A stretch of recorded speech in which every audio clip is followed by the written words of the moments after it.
jolly good.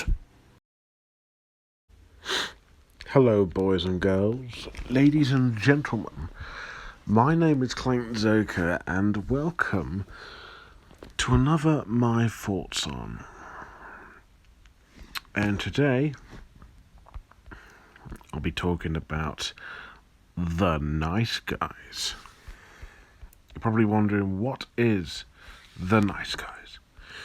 Well, let me tell you.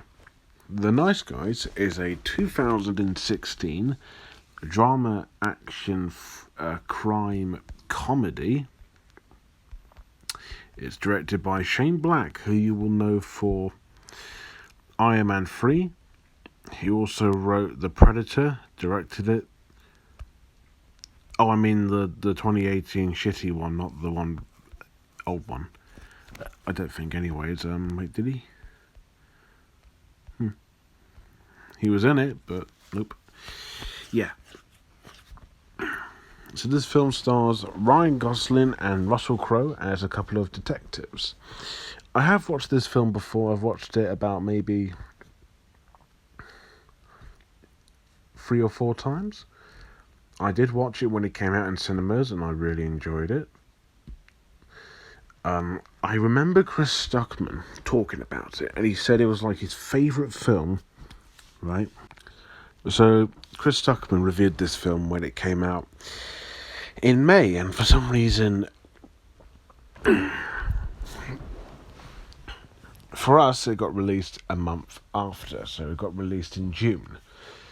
He reviewed it, and it ended up being his favourite film of the year, and he recommended everyone to go and watch it, even over the Angry Birds movie, which is something that I didn't quite expect.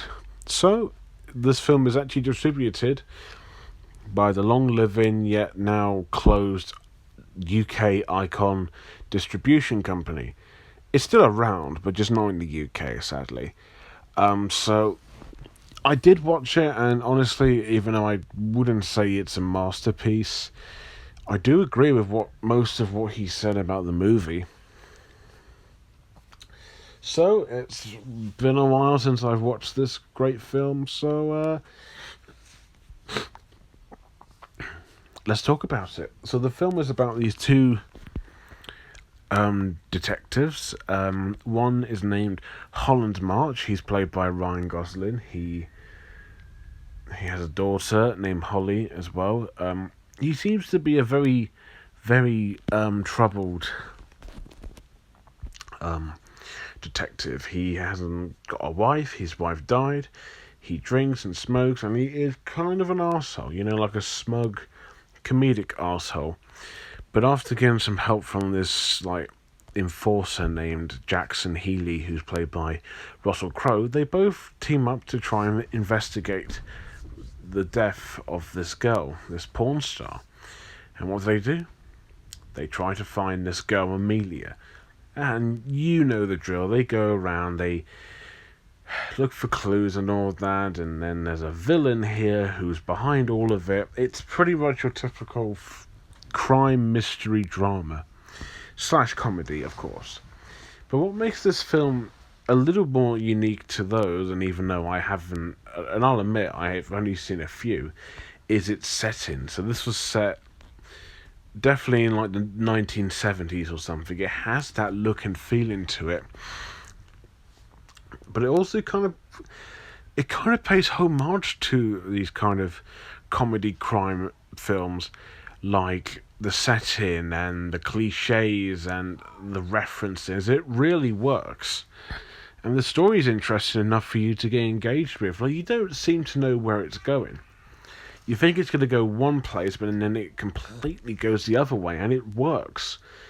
The movie just plays with your expectations a lot, and it really works. I was interested in what was going on, really. The film was really hilarious, really funny. There was one really funny scene. I mean, I would have been grossed out at it. And may I remind you that I did kind of laugh out loud in the cinema when this happened. It involves Ryan Gosling just kind of overreacting and being a bit scared. That's funny. There's lots of great lines in the film as well. it kind of reminded me of like Edgar Wright's stuff. And even though this is not directed by him, but the comedy definitely reflects Edgar Wright's style, and I can see Shane Black getting a little inspiration from that. However, if this film was directed by Edgar Wright, I think I would have loved it more, but it isn't. But hey ho. There's some cool action in the film, just very standard shotguns, pistols, shoot-offs, and all of that. It's good stuff, very very nice to look at, and it's pretty epic. I must say. The only criticism I have is that the story, although well told and everything, two things. One, the film at times does become a little hard to follow, but also becomes a bit too predictable in my taste. Like at one point, I didn't know what was going on or what the purpose was it of a certain thing.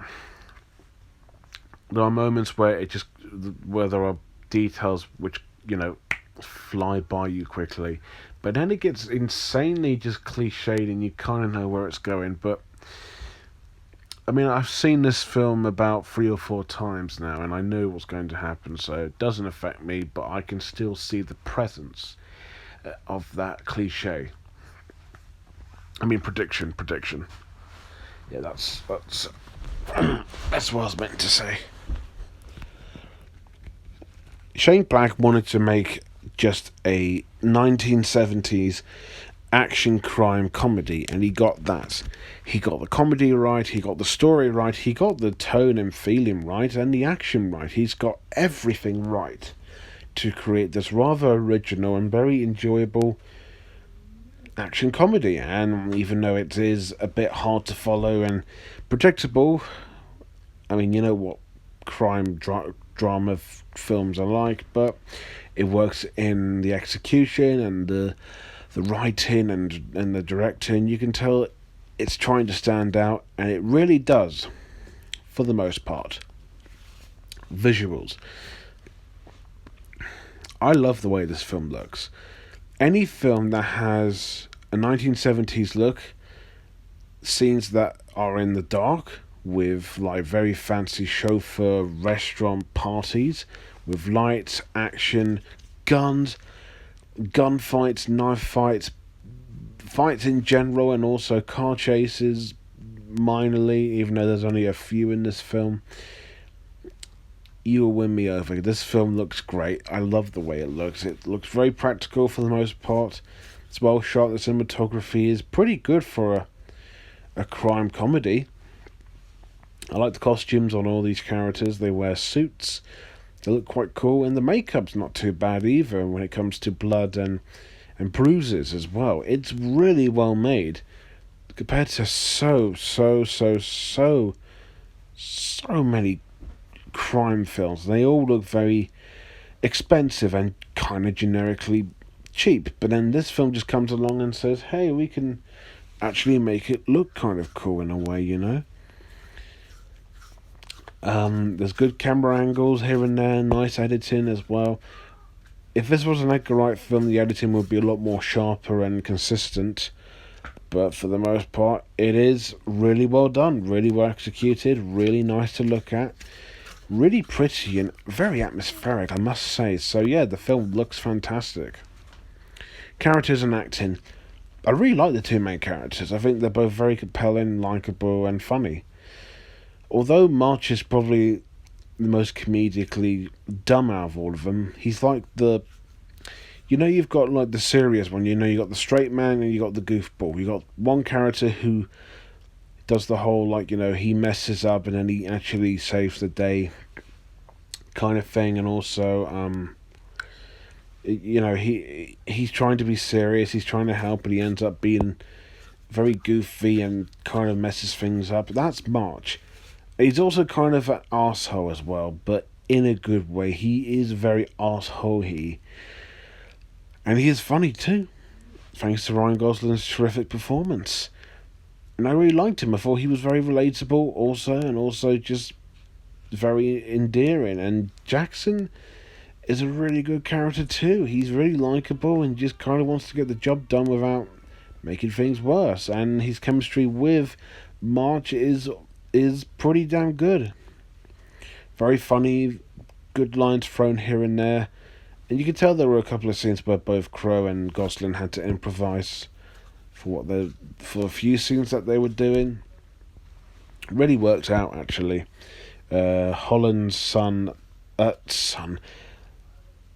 daughter Holly is a good supporting character too, and a good actress as well. She's played by Angourie Rice. I think that's how you pronounce her name. She was in Spider-Man: Homecoming and Far From Home. She's really good. You got Keith fucking David, the man himself, who's usually, I mean, to my understanding, he's usually just doing just doing a couple of voices here and there as well. But to see him in a physical performance is always great, and I love Keith David. His performance here is pretty short, but does make up for how great he is. Margaret Qualley is terrific. She was in Once Upon a Time in Hollywood as well.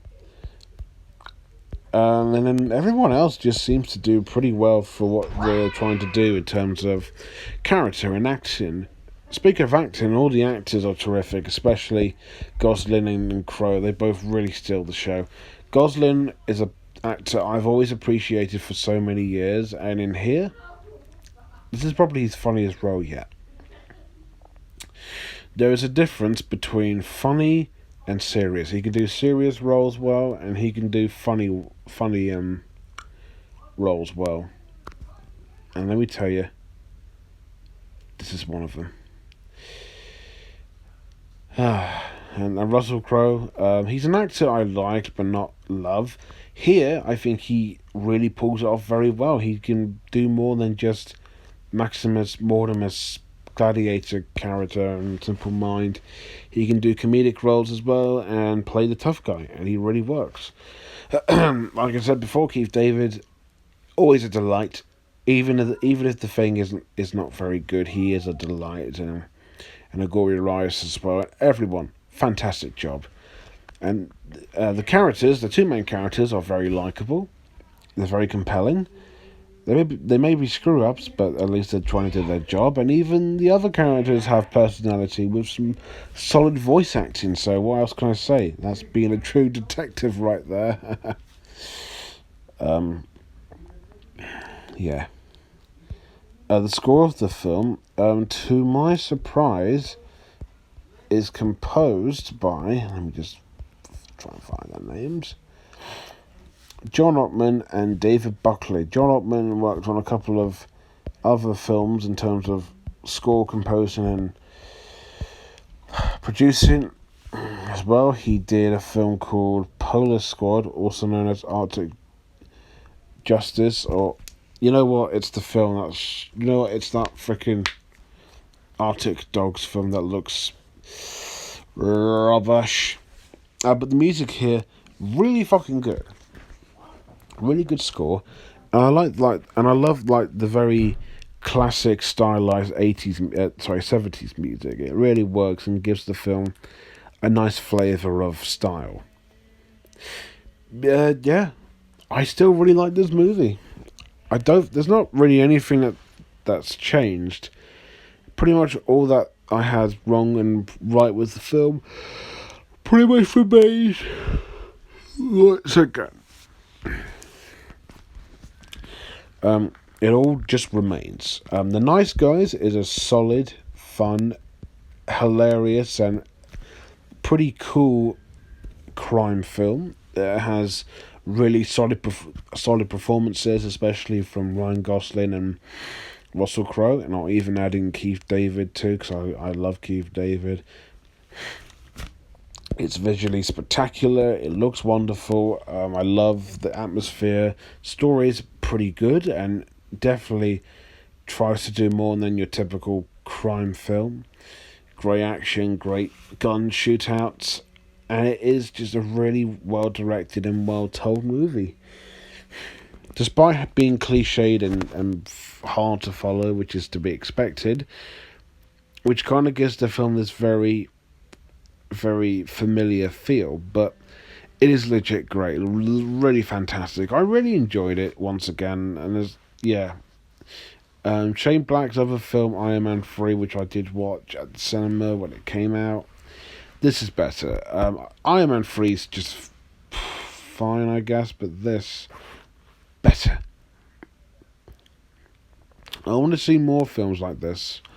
Ones that have substance and style, not style over substance. There should be a sequel to this. I would love to see a Nice Guys 2, which I don't think will happen, but, it is a really good film. It is fantastic. Really, really great. This film gets a 9.8 out of 10. Hallelujah. So there you go. Nice Guys. Next week, I'm going to go back to some more requests, and these are just films that take my interest at the very least. And whether to say they're good or bad is debatable.